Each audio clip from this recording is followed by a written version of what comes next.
Read paper अध्ययन श्रृंखला में हम पढ़ रहे हैं भाषा प्रथम हिंदी को, और अभी तक हमने L2 के और L1 के सभी पेपरों को देख लिया। ये अंतिम पेपर है जिसमें भाषा प्रथम जो है वो हिंदी कंप्लीट हो जाएगी। उसके बाद हम संस्कृत को और फिर सामाजिक विज्ञान के जो प्रश्न पूछे गए थे उनको देखेंगे। तो चलिए फटाफट शुरू करते हैं। 2011 का L1 में किस प्रकार के प्रश्न जो है वो भाषा प्रथम हिंदी में पूछे गए थे। पहला प्रश्न है विद्यालय शब्द में।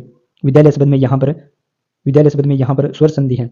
उसके अलावा यहाँ व्यंजन दिया था, विसर्ग दिया था, लेकिन संधि पूछी विद्यालय शब्द में तो स्वर संधि होगी। अगला प्रश्न है पवन शब्द का संधि विच्छेद पूछा है, तो यहाँ पर पो प्लस अन जो है यहाँ पर पवन शब्द का संधि विच्छेद होगा। हिंदी में वचन होते हैं, तो हिंदी में दो वचन होते हैं, एक वचन और बहुवचन। अगला प्रश्न है आगरा का बहुवचन होगा, तो यहाँ पर आगरा का बहुवचन में ऑप्शन में आगरे दिए थे, आगरो दिया था और आगरे दिए थे, लेकिन यहाँ पर बहुवचन नहीं होगा, सही आंसर होगा। अगला प्रश्न है जिन शब्दों के प्रयोग के अनुसार कोई परिवर्तन नहीं होता है उन्हें अविकारी शब्द या अव्यय कहा जाता है। यहाँ पर अविकारी शब्द सही आंसर होगा। अगला प्रश्न है शब्द के सही रूप का चयन कीजिए। शब्द के सही रूप का यहाँ पर तृष्णा जो है वो सही दिया, ऑप्शन में यहाँ तृष्णा, तृष्णा और तृष्णा, लेकिन यहाँ जो शुद्ध होगा यहाँ तृष्णा शब्द सही होगा। अगला प्रश्न है कवि का स्त्रीलिंग पूछा है, तो यहाँ कवियत्री जो है वो सही आंसर होगा। अगला प्रश्न है संस्कृत के वे शब्द जो हिंदी में बिना किसी परिवर्तन के प्रयुक्त होते हैं, यहाँ पर तत्सम शब्द कहलाते हैं संस्कृत के शब्द।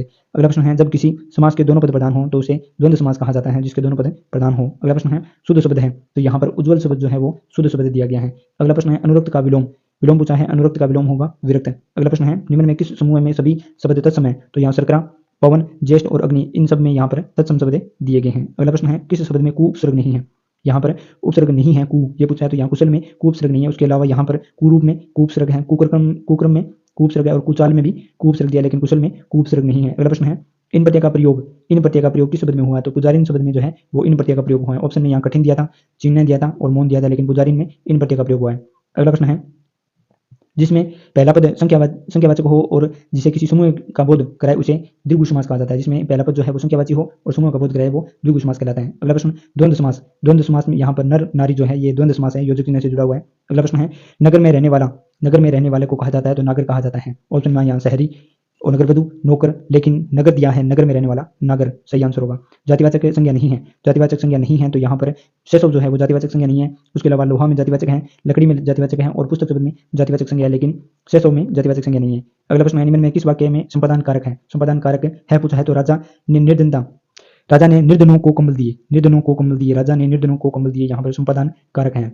अगला प्रश्न है वह स्वंत ही जान जाएगा में सर्वनाम पूछा है, वह स्वंत ही जान जाएगा, यहाँ पर सर्वनाम पूछा है, तो निजवाचक सर्वनाम है स्वयं ही, तो यहाँ पर निजवाचक सर्वनाम है। अगला प्रश्न है संयुक्त क्रिया का उदाहरण पूछा है। संयुक्त क्रिया का उदाहरण कौन सा वाक्य में है, तो यहाँ पर तुम प्रतिदिन पढ़ने आया करो, यहाँ संयुक्त क्रिया है, तुम प्रतिदिन पढ़ने आया करो, यहाँ संयुक्त क्रिया का प्रयोग हुआ है। अगला प्रश्न है सरल या साधारण वाक्य जिसमें एक उद्देश्य, एक विधेय और एक ही क्रिया हो वो सरल या साधारण वाक्य कहलाता है। अगला प्रश्न है मोहन बाजार जा रहा है, वाक्य का उद्देश्य बताना है, तो मोहन यहाँ पर वाक्य में उद्देश्य है, मोहन बाजार। अगला प्रश्न है मिश्रित वाक्य बताना है। इसमें मिश्रित वाक्य जो है मैंने सुना है कि नीना पास हो गई, यहाँ पर मिश्रित वाक्य है। यहाँ ऑप्शन में वर्षा हो रही है, मैं पढ़ता हूँ और वह खेलता है, सुधीर पढ़ता है, तो यहाँ मिश्र वाक्य पूछा है, तो मैंने सुना है कि नीना पास हो गई। अगला प्रश्न है किसी के कथन को उद्धृत करते समय किसी विराम चिन्ह का प्रयोग किया जाता है। किस विराम चिन्ह का, यानी किसी के कथन को उद्धृत करते समय किस विराम चिन्ह का प्रयोग किया जाता है, तो अवतरण या फिर उद्धरण जो चिन्ह होता है